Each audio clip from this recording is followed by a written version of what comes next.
নমস্কার করো। মামে বশ্যসি যুক্তই বমাত্মানাং মাৎপরায়ণ।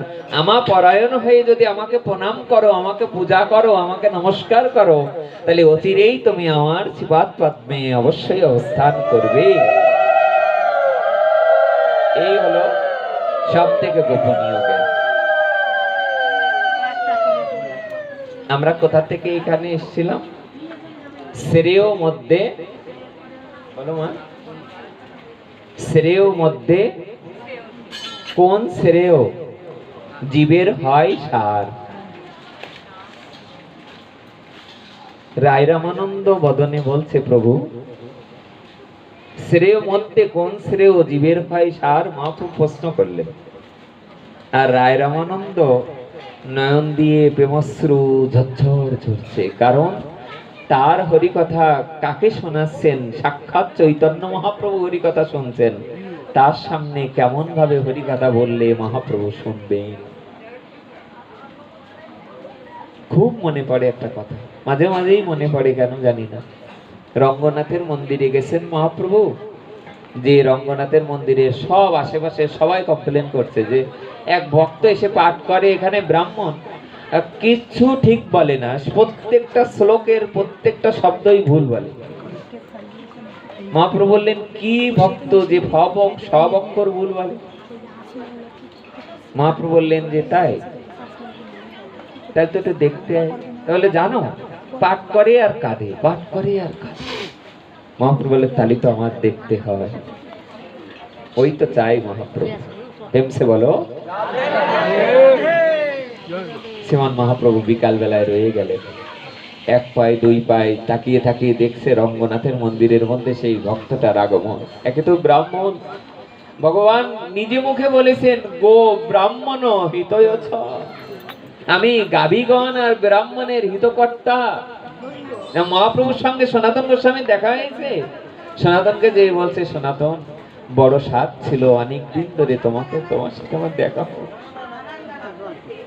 সনাতন গোস্বামী দুপা পিছিয়ে গেলেন, শুয়ো না, শুয়ো না আমায়। গো ব্রাহ্মণ দ্রোহী সঙ্গে আমার সঙ্গম। যে যারা গোকে মানে গোমাতাকে যারা হত্যা করে, আর দ্রোহী মানে ব্রাহ্মণ দ্রোহী যারা, আর গো হত্যাকারী যারা, তাদের সঙ্গে আমার সঙ্গম হয়েছে। সঙ্গম মানে তাদের সঙ্গে আমি থেকেছি।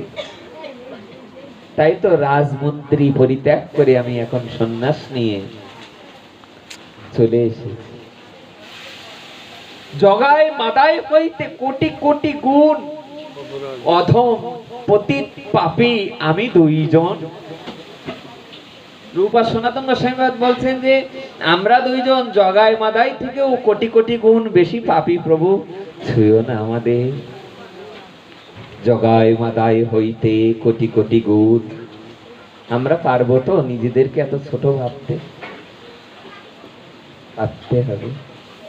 অন্যকে দেখে ভাবুন, ওগো তোমরা মনুষ্য জন্ম নিয়ে সাধু হয়েছো, বৈষ্ণব হয়েছো, জপ করো, কীর্তন করো, কিন্তু আমি সংসার ভোগ বাসনায় মেতে থেকে আমি পারিনি। আমার প্রেম ভক্তি নেই, আমার কোনো ভক্তি নেই, শক্তি নেই। তোমরা যারা সাধু সেবায় আছো, সাধু আছো, তোমাদের চরণ ধুলেই আমার ভক্তি হোক, শক্তি হোক। জগায় মাদায় হইতে কোটি কোটি গুণ। আবার শোনো, যতবার শুনবে, শুনিলে চৈতন্য কথা ভক্তি লভ্য হয়। জগায় মাদায় হইতে কোটি কোটি গুণ, অধম পতিত পাপী আমি দুইজন। মেলেস্য জাতি, মেলেস্য সঙ্গী। কথাগুলোর অর্থ বড় হৃদয় স্পর্শী কিন্তু জটিল। মেলেস্য মানে কি আমরা বুঝি? যেহেতু ভিডিও হচ্ছে তো আমরা প্রকাশ করছি না, মারির ভয় আছে। তো মেলেস্য জাতি, মেলেস্য সঙ্গী, তাও তো হরিদাস ঠাকুর বলেই দিলেন, খণ্ড খণ্ড হয় দেহ, যাই যদি প্রাণ, তবু না বদনে ছাড়িব মধু মাখা এই না। মেরে ফেলো আমায়, তবু যেন নাম গাইতে পারি।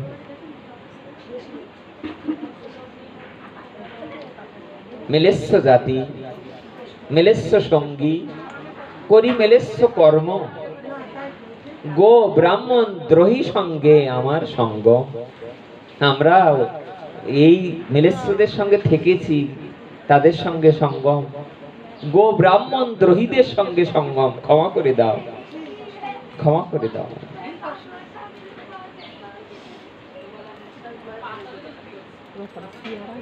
তাহলে আমরা রায় রামানন্দ সংবাদে কি বললাম আরেকবার বলি মা, সবাই শোনো আর আমার সাথে সাথে একবার বলো।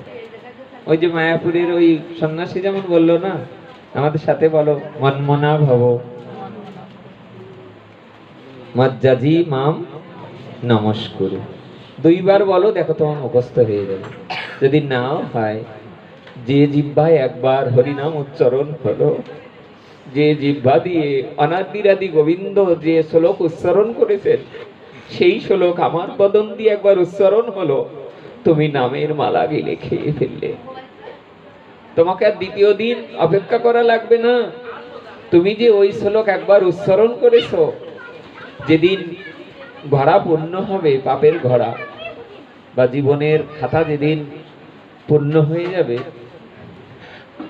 কোন পাতা ভারী হবে তা তো বলা বড় কঠিন। তবে আমার মনে হয় ওই খারাপের পাতাগুলোই মনে বেশি পূর্ণ হবে।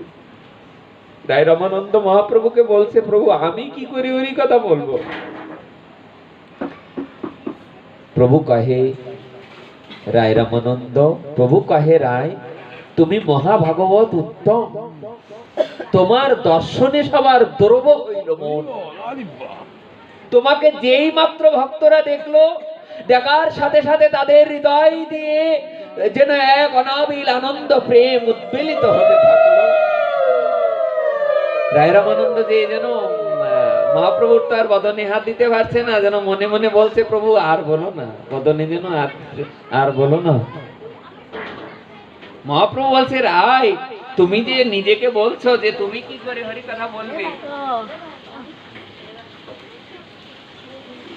তুমি মহাভাগবত উত্তম। তুমি শুধু ভাগবত উত্তম নও, মহা মহা ভাগবত উত্তম। তোমার দর্শনে সবার দ্রব হইল মন। দ্রব হয় না, দ্রবীভূত হয়ে যায় বা গলে যায়। দ্রব মানে কোনো কিছু গলে যাওয়া। যেমন স্বর্ণ, স্বর্ণ তো নিজে গলে না, গলে ইয়েতে দিলে, আগুনে দিলে। আরেকটা বস্তু আছে যা কোন একটা অ্যাসিডের জন্য গলে যায়, আছে না, সোনা দিয়ে সোহাগা দিলে গলে যায়। তেমনি মানুষের হৃদয় গলে যায় যদি হরিনাম রূপ সোহাগা, হরিনাম রূপ প্রেমামৃত দিয়া। আমি একবার এক সাধুকে হরি কথা শুনলাম, তখন 2016 সাল। আমি এক জায়গায় গিয়েছি, তা ওখানে এক সাধু পাঠ করলেন, তিনি দেহ রেখেছেন। তিনি পাঠ করতে করতে বললেন, জানো বাবা, শুধু হরিনাম করে কাজ হবে না। আমি এই কথা শুনেই তো আমার একটু মনে মনে কষ্ট পেলাম ওনার কথা শুনে। বললাম, এই কেমন কথা বলে পাঠে? পাঠে বলছে যে শুধু হরিনাম করে কাজ হবে না। আমি বললাম যে পৃথিবীর সব সাধুরা বলে শুধু নাম করো, নামেই মঙ্গল, নামেই কৃপা, যেই নাম সেই কৃষ্ণ ভজ, নিষ্ঠা করি নাম করো।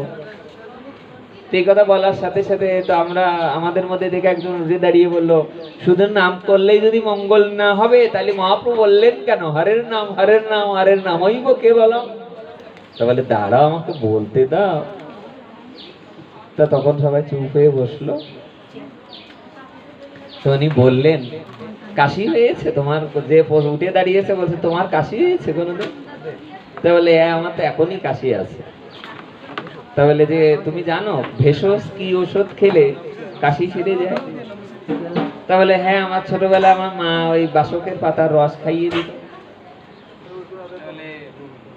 বাসকের পাতার সাথে আর কি একটা রসের সাথে আর একটা কি দিত না? তা বলে, হ্যাঁ তো মধু দিত। তা বলে যে ওই হরি নামটা হলো বাসকের পাতার রস, আর মধুটা কি? তা বলে, তিনাদপি সমীচেন তরণীব সহিষ্ণুনা অমানি না মানদেন কীর্তনীয় সদা হরে, নিজে তৃণস্যে নিশু হয়ে যে আপনাকে লাথি মারছে, ছড় মারছে, বকা দিচ্ছে, তাকেও দণ্ডবত প্রণাম করছেন, তাকেও আপনি একটা বারের জন্যও তার দিকে কেন্ন, যেমন তাকে আঘাত করলে ঘুরে দাঁড়িয়ে যায়, আবার চলা। তাহলে বাসকের পাতার রসের সাথে যেমন মধু সংযুক্ত করলে কাশি দ্রুত সেরে যায়, তেমনি যাদের ভবরোগ হয়েছে এই রোগ সারার জন্যে তৃণের মতো নিতু হয়ে হরে কৃষ্ণ কৃষ্ণ কৃষ্ণ হরে হরে, হরে রাম রাম রাম হরে হরে, এমন ভাবে নাম গাও। সবাই বললেন না, আসলে নামটা গাইতে হবে অত্যন্ত বিনয়ের সাথে। যে রূপে লইলে নাম প্রেম উপজয়, তাহার লক্ষণ শোনো স্বরূপ রাম রায়। চৈতন্য চরিতামৃত। যে রূপে নাম নিলে প্রেম লাভ হবে তার লক্ষণ শোনো। তুমি এবার রাম মনে করো না, লক্ষণ মানে ইংরেজিতে বলে সিমটম। কোন কোন লক্ষণ হইলে বোঝা যাবে যে তোমার প্রেম উপজয় হবে। তাহলে বৃক্ষ যেমন কাটিলেহ কিছু না বলয়, শুকাইয়া মইলে কারে পানি না মাগয়। গাছকে কেটে ফেলালেও গাছ যেমন কোনো প্রতিবাদ করে না, আর শুকাই গেলেও গাছ কখনো কারোর কাছে জল চায় না। তৃণপেক্ষ নিচু হইয়া সদা লইবে না, আপনি নিরভিমানী অন্যে দিবে মান। নিতাই চাঁদ যেমন নিজে গড়াগড়ি দিচ্ছেন, হ্যাঁ কি বলে ওই পথটা,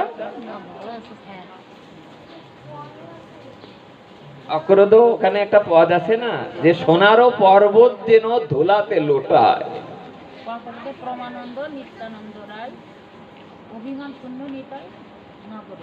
ওখানে একটা পদ আছে না, যে কি বললাম, সোনার পর্বত যেন ধুলাতে লোটায়। পর্বত সম বলা হয়েছে নিতাই চাঁদের শ্রী অঙ্গকে। আর নিতাইয়ের অঙ্গ গৌরের অঙ্গ কি আর কেউ আলাদা?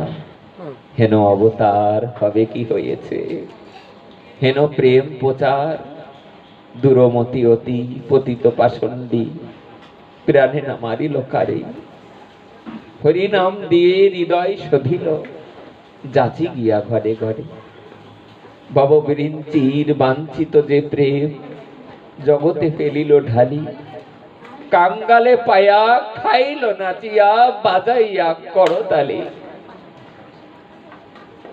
হাসিয়া কাঁদিয়া প্রেমে গড়াগড়ি, পুলকে ব্যাপিল অঙ্গ। ডাকিয়া হাকিয়া খোল করতালে, গাহিয়া ধাইয়া ফিরে। দেখিয়া সমন তরাস পায়া, বলে সমন মানে হলো জম, তরাস মানে ত্রাস, ত্রাস মানে ভয়। বলে দেখিয়া সমন তরাস পাইয়া, কপাট আনিল দ্বারে, মানে জম দরজা বন্ধ করে দিয়েছে নিতাই গৌরের। যেই মাত্র নিতাই গৌর দুটো বাহু তুলে কীর্তন করা আরম্ভ করেছে, জম মহারাজ দরজা বন্ধ করে দিয়েছে। বলে ও নাম যে জায়গায় যাবে সেখানে আর কেউ আর পাপি তাপি থাকবে না। দেখিয়া সমন তরাস পাইয়া, মানে বৈষ্ণবীয় ভাষাটা তরাস শব্দটা আপনাকে বুঝে নিতে হবে যে ত্রাস। ত্রাস মানে বাবা বাইরে যাওয়া যাবে না, প্রেমসে বলো ভয়। অভয় চরণার বিন্দরে, ভজ হুরে মন। যদি তার চরণে একবার আশ্রয় গ্রহণ করো, কোনো ভয় আর ভয় থাকবে। অভয় চরণার বিন্দরে। ভাগ্নেরা অবাক হই, পাঠের মাঝে ও মাঝে মাঝে বলে যে মা, আমি যে পথটায় ভিতরে যাই, ও বলে মামা একলি গাও না। পরে দেখি যে, পরে বলে কি যে ওই যে পথটা ওই সময় শুনি আমার হৃদয়ে কেমন একটা প্রেম পায়। ভজ হুরে মন শ্রী নন্দনন্দন, অভয় চরণার বিন্দরে। দুর্লভ মানব জনম সৎসঙ্গী তারহ এই ভব সিন্ধুরি। যদি এই ভব সাগর পার হতে চাও ওই চরণে আশ্রয় নাও। শীত আতপ বাত বরিশন এদিন যামিনী জাগিরে। আমার শীত গ্রীষ্ম বর্ষা সব চলে গেল, দিন চলে গেল, রাত চলে গেল, তবু ওই চরণে আমার আশ্রয় নেওয়া হলো না। বলা যায় এসব কথা? বলতে গেলেই কেমন হৃদয়টা নির্মল হয়ে আসে। অনুভব করে করে গাও, অনুভব করে করে শোনো, তাহলেই দেখবে তোমার হৃদয় দ্রুত নির্মল হবে। যার যত অনুভব শক্তি তার হৃদয়ে তত ভগবান করুণা দৃষ্টি দিয়ে দেয়।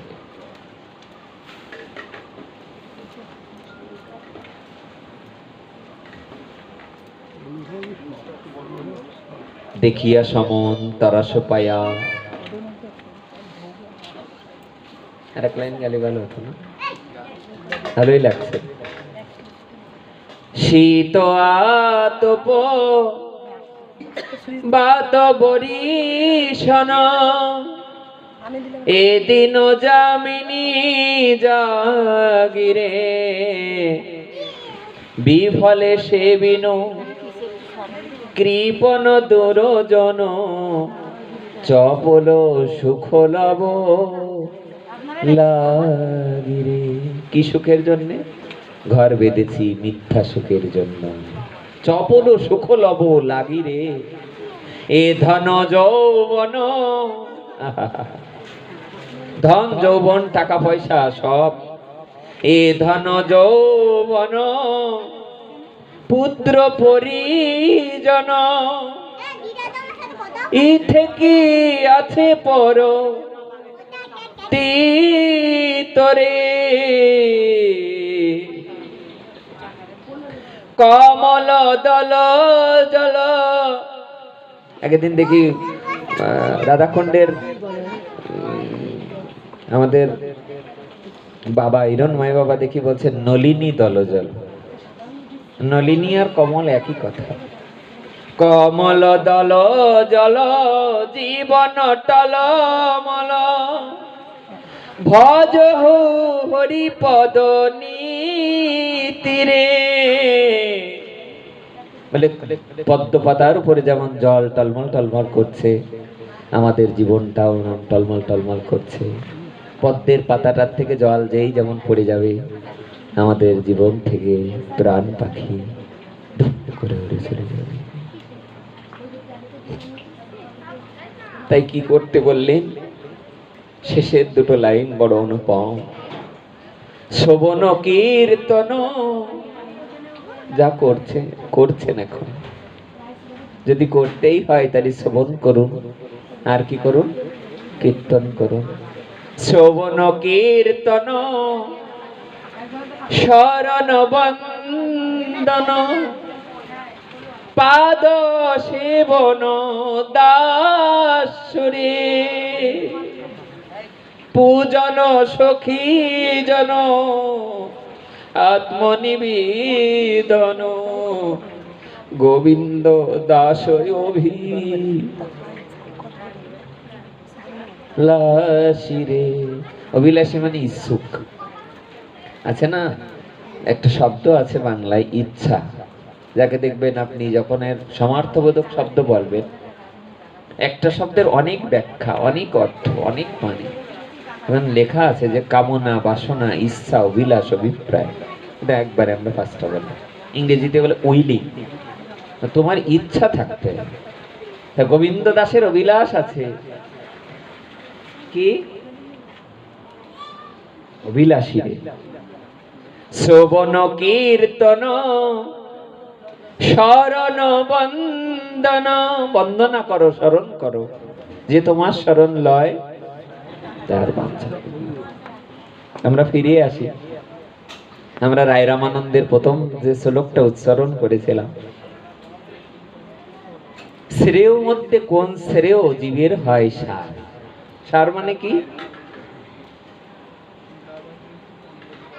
সার কাকে বলা হয়? যেমন একটা ছেলে অনেক দিন ধরে গোল গোল গোল গোল আঁকে, একদম বাকডম গোল গোল গোল গোল, এখন সে রসগোল্লা বানানটা সুন্দর লিখেছে, ওরে সার। অনেকদিন ধরে 2 বছর ধরে চেষ্টা করে বা 6 মাস, বা মহাপ্রভু যেমন 3 দিনে স্বরলিপি শিখেছিলেন, অদ্বৈত ঠাকুর 1 মাসে স্বরলিপি শিখেছিলেন। শুধু যে স্বরলিপি না, যত ব্যাকরণাদির ওর অংশ 1 মাস। আর শ্রীমান মহাপ্রভু 3 দিনের মধ্যে পড়বেন, গ্রন্থাদিতে উল্লেখ আছে।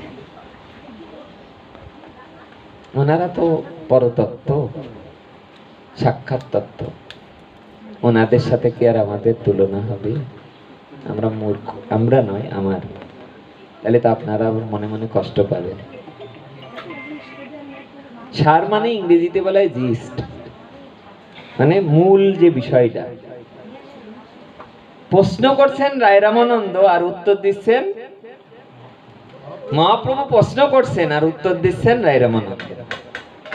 বলছে শ্রেয় মধ্যে কোন শ্রেয়? শ্রেয় মানে মঙ্গল, বা যা আমাদের দরকার। আছে না ভাগবত একটা শ্লোক আছে না, ন অত অন্য শিবপন্থা, যে সাধুমুখে হরি কথার প্রথম খণ্ডের প্রথম শ্লোক এটা দিয়ে শুরু হয়েছে।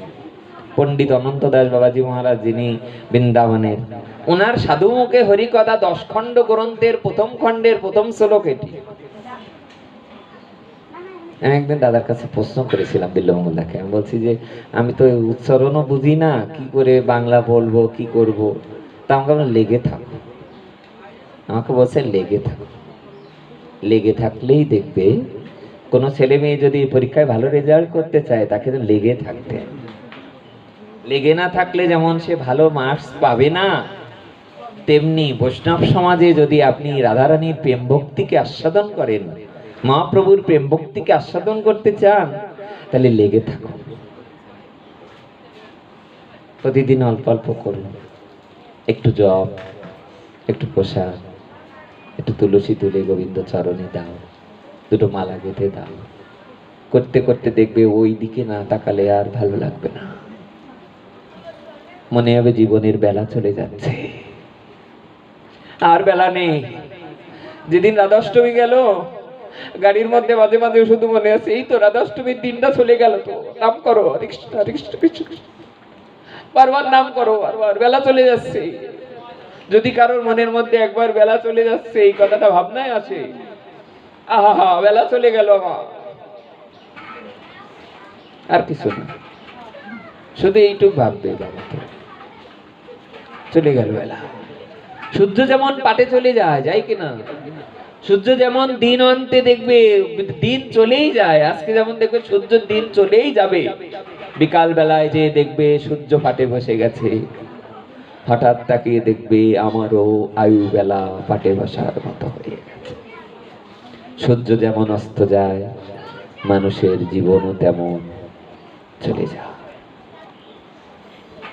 গাছের পাতা যেমন গাছ থেকে ঝরে গেলে আর সুপারগুলো আটা দিয়েও লাগানো যায় না, আর লাগালেও তো সজীব থাকে না, থাকে কি? গাছ থেকে পত্র যেমন বিচ্ছিন্ন হয়ে গেলে সেই পত্র আর বৃক্ষে যেমন আর একবার দ্বিতীয়বার লাগানো যায় না, তেমনি জীবন থেকে একবার প্রাণ পাখি চলে গেলে আর কখনো এই শরীরে আনা যায়। তাই সময় থাকতে থাকতে নিতাই গৌরের শ্রীপাদ পদ্মে নিজেকে আত্মসমর্পণ করো, চলো এগিয়ে যায়, আর পিছিয়ে না থেকে চলো এগিয়ে যায়। যদি জীবনে যতটুকু পথ পায় ও পথে হাঁটি, ও পথে এগিয়ে যায়। মনমনা ভব মজ্জাজি মাম নমস্কুরু। সত্যংতে, আমি সত্য করে বলছি, তাও শুনছি না। গীতার বাণী বিশ্রাম হয়ে যাচ্ছে, আর 2-4টে শ্লোক বাকি। অর্জুনকে বলছে সর্বগুজ্জ তমং ভুয়ো শ্রীনুমে পরম। আমি সত্য সত্য করে বলছি অর্জুন, সত্যং তে প্রতিজানে প্রিয় অসীমে। আমি সত্য করে বলছি, যদি আমাকে একবার প্রণাম করো, আমাকে একবার নমস্কার করো, যদি আমার ভক্ত হও, যদি আমাকে পূজা করো, তাহলে আমি অবশ্যই অবশ্যই অবশ্যই তোমাকে আমার করে নেব।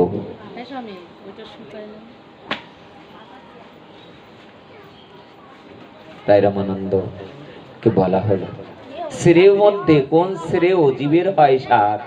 শ্রেয় মানে কি? মঙ্গল, যা আমার দরকার, প্রয়োজন, আমার যা নিড, আমার যা প্রয়োজন, বা আমার কিসে মঙ্গল হবে না, অত অন্য শিবপন্থা, আর কোনো পথ নেই, অন্য শিবপন্থা। বিশত সংসিতা বিহ, এই জগৎ সংসারে আমার আর কোনো পথ নেই, একমাত্র পথ যদি কেউ আমার কার চরণে, ওখানে ভাগবত বলছে কার চরণে, ভগবান বাসুদেবের চরণে যদি কেউ আত্মসমর্পণ করে, এর চেয়ে মঙ্গলময় পথ, এইটাই মঙ্গলময় পথ। শ্রেয় মধ্যে কোন শ্রেয়, মঙ্গলের মধ্যে কোন মঙ্গল সার? উত্তরে রায় কহে কৃষ্ণ ভক্ত বিনা, কৃষ্ণ ভক্ত সঙ্গ বিনা শ্রেয় নাহিয়া। আবার বলছি, মঙ্গলের মধ্যে কোন মঙ্গল সার? কৃষ্ণ ভক্ত সঙ্গ বিনা শ্রেয় নাহিয়া, মঙ্গল নাহিয়া। তাহলে সব থেকে মঙ্গল হলো যদি কেউ এমনি ভাবে ভক্ত সঙ্গে এসে ভক্ত সঙ্গ করতে পারে, এর থেকে আর মঙ্গলময় পন্থা ন অত অন্য শিব পন্থা। বিশত সংসিতা বিহ বাসুদেবে ভগবতী ভক্তি যোগ যত ভাবে। রামানন্দ সংবাদে রায় রামানন্দের সঙ্গে মহাপ্রভুর কোথায় মিলন হয়েছিল বলো মা? শুনে রাখো, তাহলে পরবর্তী দিনে আরো সুযোগ পাবে, আনন্দ পাবে। বিদ্যানগর কোথায়? টোটা গোপীনাথের পাশ থেকে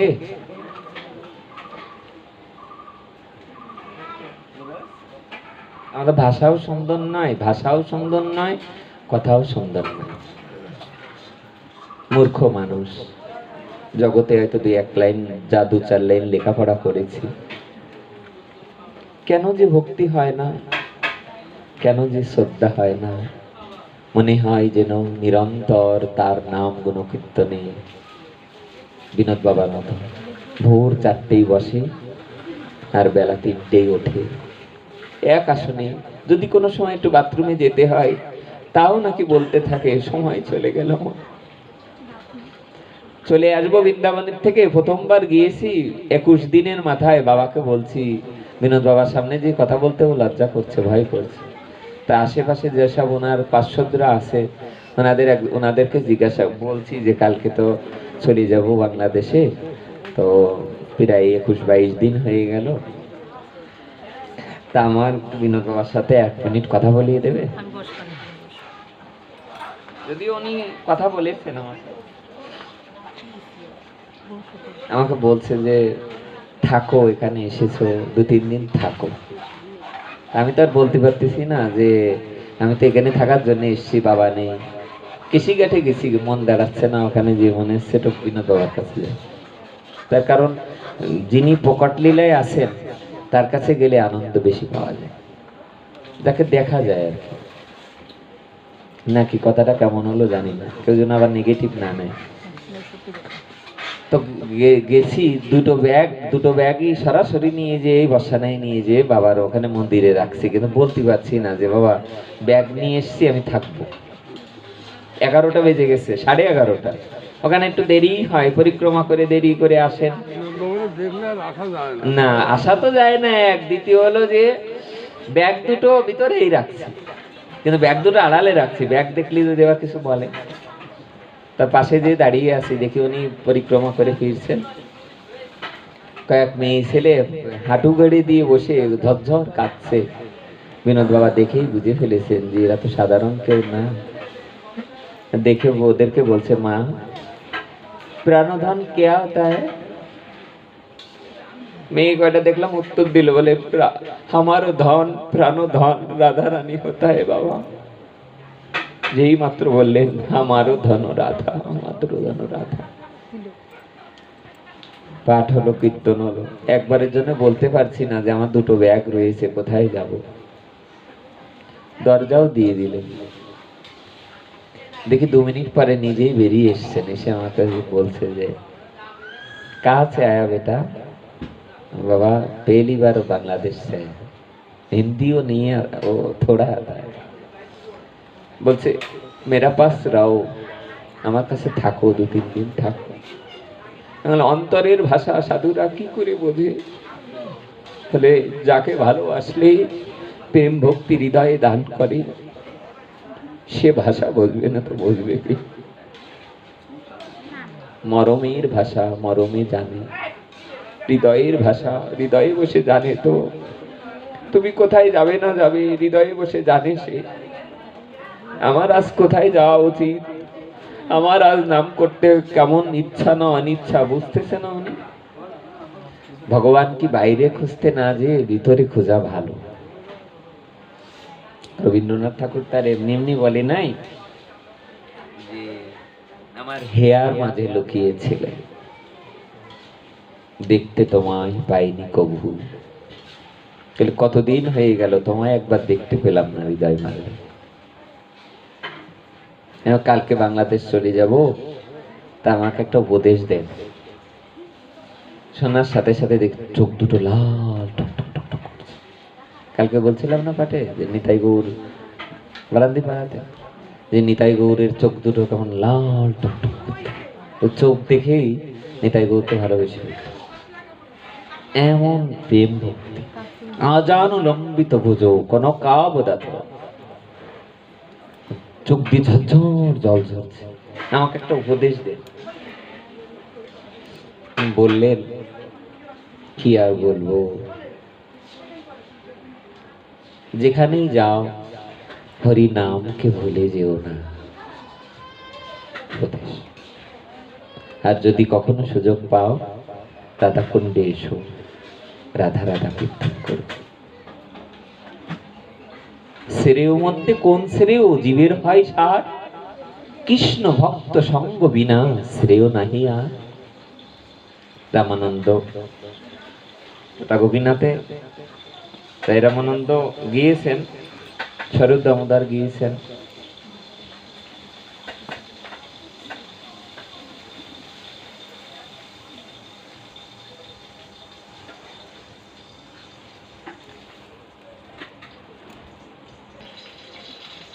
ভুল হয়েছে আমার কথাটা। আছে সার্বভৌম ভট্টাচার্য, মহাপ্রভুকে যে কাঁদতে কাঁদতে বললেন শুনলাম আপনি চলে যাবেন কালকে। দুইজনের মধ্যে ভাব বিনিময় হচ্ছে। আমরা এটা বলেই বিশ্রাম দিয়ে দেব, অনেক কষ্ট পাচ্ছে। রামানন্দ কে দেখো প্রভু, খুব ভালো ভক্ত, গিরি ভক্ত, চাকরি করে প্রতাপ রুদ্রের অধীনে, প্রধানমন্ত্রী হবে হয়তো। তুমি যদি যাও, প্রথম তো সার্বভৌম ভট্টাচার্য মহাপ্রভুকে পাত্তাই দেয়নি। মহাপ্রভুকে বারবার বলেছে তুমি কি জানো, আমার কাছে ওরই কথা শোনো। মহাপ্রভু সিনিয়র, বয়সে বড়, তাই না? মহাপ্রভু তখন বললেন যে ঠিক আছে বলুন। 7 দিন 8 দিন ভাগবত শুনিয়েছে। 8 দিনের দিন কি 7 দিনের দিন মহাপ্রভুকে বলছে যে এই বালক তুমি কিছু বলছো না কেন? অল্প বয়স নবীন সন্ন্যাসী, কি চেহারা মহাপ্রভুর, এই লম্বা লম্বা হাত, এই লম্বা লম্বা চরণ, 7 ফুট নাকি মহাপ্রভুর উচ্চতা ছিল। শুনেছি গ্রন্থাদি পড়েছি, শুনেছি। শ্রীমান মহাপ্রভুকে বলছে এই বালক, এরকম ভাষা দিয়ে, এই বালক তুমি কিছু বলছো না কেন? তুমি মানে ভাগবত শুনিয়ে বুঝতে পারছো না যে অনাদিরাদি গোবিন্দ আর রাধা তত্ত্ব, তিনি রাধা কৃষ্ণ মিলিত তনু নিমাই চৈতন্য মহাপ্রভু, তিনি নাই বুঝতে পারছেন। ভাগবতের শ্লোক বুঝতে পারছে না মহাপ্রভু। মহাপ্রভু মৃদু হাসলেন। মৃদু এসে কি বললো বাবা? মহাপ্রভু মৃদু এসে বললেন আমি শ্লোক বুঝতে পারছি, আপনি যে শ্লোকগুলো উচ্চারণ করছেন তার অর্থ আমি বুঝতে পারছি, কিন্তু আপনি যে ব্যাখ্যা করছেন ওই বাংলা অর্থ আমি বুঝতে পারছি না। আপনি যে বাংলা বলছেন, বাংলা ব্যাখ্যা, এই ব্যাখ্যা বুঝতে পারছি না। প্রেমসে বলো। কিন্তু শ্লোক, মেন যে শ্লোক, সমস্ত শ্লোকের অর্থ আমি বুঝতে পারছি। মহাপ্রভু বলছে, বলে সংস্কৃত বোঝে, বাংলা বোঝে না, এটা আমি নতুন শুনলাম। মহাপ্রভু তখন বললেন, সার্বভৌম আপনি শুনুন, আমি এবার ব্যাখ্যা করছি। শ্রীমান মহাপ্রভু একটা শ্লোক কেবল ব্যাখ্যা করা আরম্ভ করেছেন। আজ কদিন ধরে সাধু দর্শন হচ্ছে, তো সাধু যদি বলতে হয়, মহাপ্রভুকে বলতে হয়। সাধু যদি কাউকে বলতে হয়, শ্রীমান মহাপ্রভুকে বলতে হয়। শ্রীমান মহাপ্রভুকে এই 7-8টা দিন দর্শন করতে করতে একে তো হৃদয় পবিত্র হয়ে গেছে। তারপর সার্বভৌম তো সন্ন্যাসী, সার্বভৌম ভট্টাচার্য তো হৃদয় পরিষ্কার নির্মল হয়ে গেছে। সার্বভৌম ভট্টাচার্য যে একটা শ্লোকের ব্যাখ্যা শোনার সাথে সাথে এই চোখ দিয়ে কাঁদতে কাঁদতে যে মহাপ্রভুকে বলছে, নিমায় আর বলার দরকার নেই, নিমায় আমি বুঝতে পেরেছি তুমি কে। সঙ্গে সঙ্গে চরণে পড়ে গেলেন। সেই সার্বভৌম ভট্টাচার্যের সঙ্গে যখন ভাব হলো মহাপ্রভুর, দিও না এখন।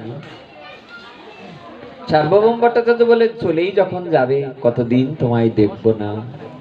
শোনো, তুমি যদি বিদ্যানগরে যাও, তাহলে ওই রায় রামানন্দের সঙ্গে একবার দেখা করে এসো। অন্তর্যামী মহাপ্রভু কি জানে না রায় রামানন্দ সাক্ষাৎ সেই ললিতা বা বিশাখা বা অর্জুন? জানে না মহাপ্রভু? জানে।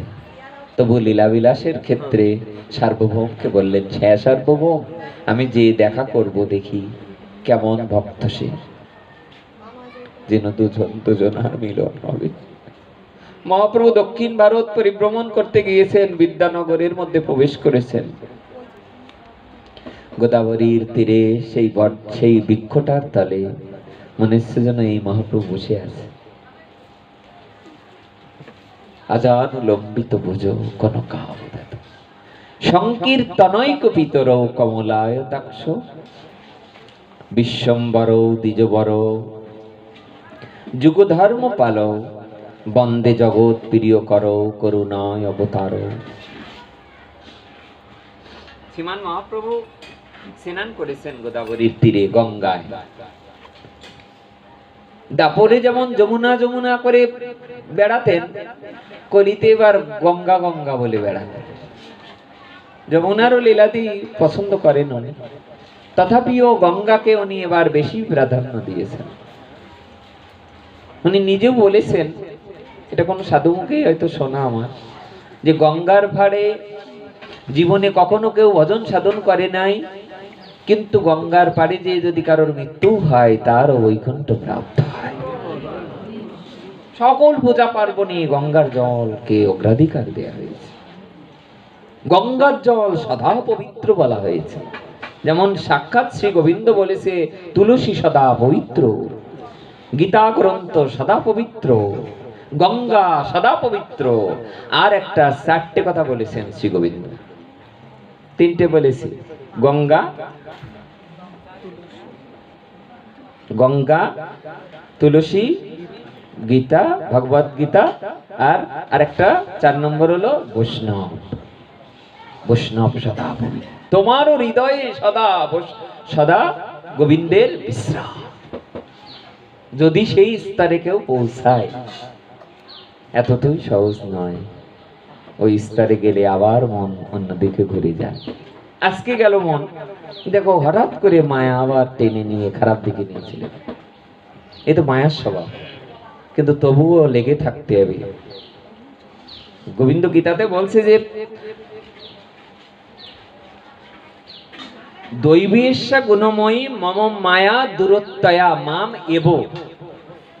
মাম এব, তা সত্ত্বেও, মাম এব যে প্রপদ্যন্ত, তা সত্ত্বেও যদি কেউ আমার চরণে পড়ে থাকে, মায়ামে তাং তরন্তিতে, তখনই সে ওই মায়াকে অতিক্রম করতে পারে।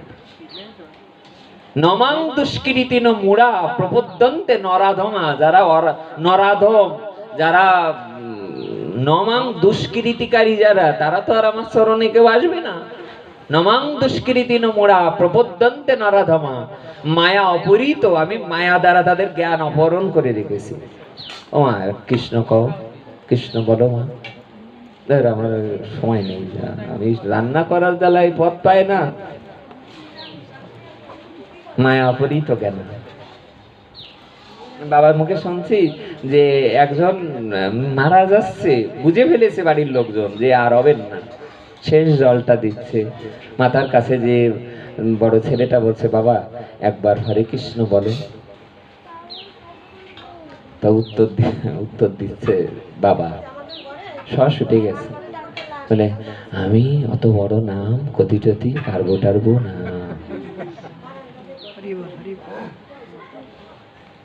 একবার কৃষ্ণ কও।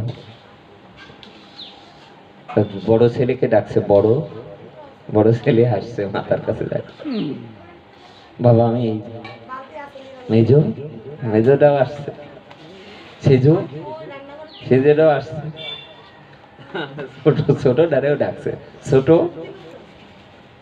তো পার কাছে দাঁড়িয়েছে, তখন তার দোকানে গিয়ে, মানে কতটা আসক্ত। এই সাধুরা এমনি এমনি বলে না এই কথাটা, মানে আমাদেরকে বোঝানো হচ্ছে যে এত আসক্তি ত্যাগ করো, চলে যাওয়ার সময় হয়েছে। ছেলেরা যখন বলছে একবার বলো, আমাদেরও ওই সাথে সাথে তাল মিলিয়ে একবার বলা, কিন্তু আসলে সারা জীবন অভ্যাস না তো। প্রেমসে বলো। এই জায়গাটা আমরা ছোট্ট একটি প্রসঙ্গ বলে আমরা পাঠ বিশ্রাম রাখবো। রায় রামানন্দকে দেখতে গিয়েছেন শ্রীমান মহাপ্রভু, যে স্নান করেছেন কোথায়? কোথায় স্নান করেছে? গোদাবরী তীরে। বললেও মা কল্যাণ হবে, আমাদের সাথে সাথে একবার বলবে, গোদাবরীর তীরে স্নান করেছে।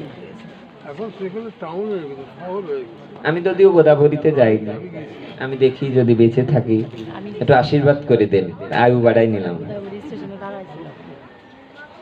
গোদাবরীর তীরে মহাপ্রভু গিয়েছেন, যে আগে স্নান করে আগে বসেছেন। কেন? মহাপ্রভু দেখাচ্ছেন বলে ভক্ত দর্শন করতে হলে আগে সেখানে যেয়ে বসে থাকো। তুমি মনে করো না তোমার বাড়ি থাকবে আর ভক্তরা তোমার বাড়িতে যেয়ে দেখতে যাবে, না। নিজে আস্বাদন করার জন্য মহাপ্রভু আগে যে বসে রয়েছেন, বলে আর জগৎ পিতা আগে যে বসে রয়েছেন। কেন? বলে ভক্ত দেখবে, ভক্ত আমার মাতা পিতা, ভক্ত আমার গুরু। তাই তো ভক্ত জনে নাম রেখেছে বাঞ্ছা কল্পতরু। ভক্তই আমাকে খাওয়াইলে খায়, না খাওয়ালে আমি উপবাসী যাই। আগে গেছে শ্রীমান মহাপ্রভু, স্নান করেছেন মহাপ্রভু। কেন? ত্রিসন্ধ্যা স্নান করতেন শ্রীমান মহাপ্রভু। এমনকি নিত্যানন্দ প্রভুকে মাঝে মাঝে বকা দিতেন, তুমি আমাকে স্নান করতে দাও না, শীতকাল একটু স্নান না করলে আমার বাইরের পবিত্রতা তো দরকার, আমার বাইরের পবিত্রতা দরকার না। বাবাকে অনেকবার শুনেছি, বাবা আমাদেরকে এরকমও বলতেন যে আমার মনে না থাকলে সন্ধ্যার আগে স্নানটা যেন আমি করি, আমাকে মনে করিয়ে দেবে। দেখো, ভোরের স্নান, সন্ধ্যার আগে স্নান, সন্ধ্যার আগে স্নানটা যেন আমাকে মনে করিয়ে দেবে। সাধু সাধু যদি যেতে দেখতে হয়, যাও, যে বর্ষানায় যাও, বিনোদ বাবাকে দেখে এসো। সাধু যদি দেখতে হয়, কেশিঘাট যাও, মুরারি মোহনে মুরারি বাবাকে দেখে এসো, যাও। সাধু আগে যে বসে রয়েছে শ্রীমান মহাপ্রভু, তিলক করেছে, কি সুন্দর দেখাচ্ছে মহাপ্রভুকে, যেন ও রূপ হেরিনু। শ্রীমান মহাপ্রভুর যে রূপ, পদকর্তা বলছে, যে দেখেছে নয়ন কোণে সে ভুলবে না এই জীবনে।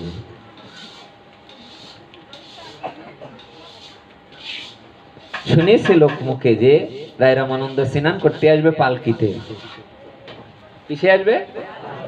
পালকিতে স্নান করে। কি ভক্ত আমার! প্রেমসে বলো। ভক্ত মুখে শুনে গেছে, মহাপ্রভু জানে না যে পালকিতে স্নান করতে। মহাপ্রভু জানে, তথাপিও বলছে যে মহাপ্রভু লোকমুখে শুনেছেন রায় রামানন্দ পালকিতে আসবে স্নান করতে। মহাপ্রভু যে আগে আগে বসে রয়েছেন, দেখে ব্যান্ড বাজাতে বাজাতে আসছে, কলকাতা বিভিন্ন কীর্তন করছে, 200-300 ভক্ত কীর্তন করতে করতে আসছে। হয়তো আমার ভুল ত্রুটি হবে পাঠের মধ্যে বলতে, তথাপিও যদি কোনো সাধুরা দেখেও থাকে, তারা যেন কৃপা করে বিপরীত না বলে বা বিপরীত না ভেবে আমাকে যেন শুধরে দেয়। আমি এরকমটাই পড়েছি গ্রন্থে বা সাধুকে যা দু একদিন শুনেছি। তো শ্রীমান মহাপ্রভু তাকিয়ে তাকিয়ে দেখছে যে ব্যান্ড বাজাতে বাজাতে আসছে করতাল সহযোগী ভক্ত, অনেক ভক্ত। সবার আগে পালকিতে বেয়ারারা আসছে রায় রামানন্দকে নিয়ে। মহাপ্রভু বুঝতে আর বাকি রইল না, ইনি সাক্ষাৎ সেই রায় রামানন্দ, যিনি গোপীদেহ প্রাপ্ত হয়ে রায় রামানন্দ হয়েছেন অর্জুন। আগের বার কৃষ্ণ, এবার মহাপ্রভু। আগের বারের অর্জুন, এবার রায় রামানন্দ। কোন কোন গ্রন্থে উল্লেখ আছে ললিতা সখী, কোথাও কোথাও উল্লেখ আছে বিশাখা সখী। কোনো ঝামেলা করবে না কিন্তু, হ্যাঁ প্রেমসে বলো। শ্রীমান মহাপ্রভু দাঁড়িয়ে রয়েছে যে আসুক, আমার কাছে কাছে আসুক। যেই মাত্র অনতি দূরে এসেছেন রামানন্দ, রায় রামানন্দ এক পা কেবল পালকির থেকে যেই মাত্র নিচেই দেবেন, আগে যেন হাতটা নিচেই দিয়ে মৃত্তিকা নিয়ে শ্রী অঙ্গে মাখাচ্ছে। গঙ্গার পার প্রণাম করে, গঙ্গাকে প্রণাম করেছে, তাকিয়ে দেখে সাক্ষাৎ চৈতন্য মহাপ্রভু। কিন্তু লীলা বিলাসে বলছে যে তিনি তো আর মহাপ্রভুকে চিনছেন না, কিন্তু দেখে যেন মনে হয় চিনি ওহারে। দূর থেকে তাকিয়ে তাকিয়ে দেখে মনে হচ্ছে যে কতদিনের পরিচিত কেউ। ইনিও পলক ফেরাতে পারছে না, উনিও পলক ফেরাতে পারছে না। দুইজন অল্প অল্প করে কাছাকাছি আসছে। আর যে দুপার্শ্ব ভক্তরা আছেন তারা এক পাশে দাঁড়িয়ে আছেন। মহাপ্রভু যেন মনে মনে ভাবছেন, কিন্তু ভাবটা আবার অন্তরে অন্যরকম হয়ে যাচ্ছে, যে ওটা মনে হচ্ছে যেন ভুলে যাচ্ছেন যে আমি আর সে যদি আলিঙ্গন করি তাহলে যে আমাদের প্রেমদশা দেখে ওরা বুঝে যেন না ফেলায় আমি কে আর উনি কে। শ্রীমান মহাপ্রভু এক পায়ে দুই পায়ে এগিয়ে গেছেন। রায় রামানন্দকে দেখে নয়ন দিয়ে যেন বিন্দু বিন্দু অশ্রুকরিত হচ্ছে। আর রায় রামানন্দের ওই রূপ দেখে তারও নয়ন দিয়ে বিন্দু বিন্দু অশ্রুকরিত হচ্ছে। মহাপ্রভু এক পায়ে দুই পায়ে কাছাকাছি দিয়ে রায় রামানন্দকে জিজ্ঞাসা করছে, ও তুমি সেই রায় রামানন্দ? আর রায় রামানন্দ উত্তর দিচ্ছে, হ্যাঁ আমি সেই পাপী অধম, আমি সেই নিচু জাত। কি জাত ছিল?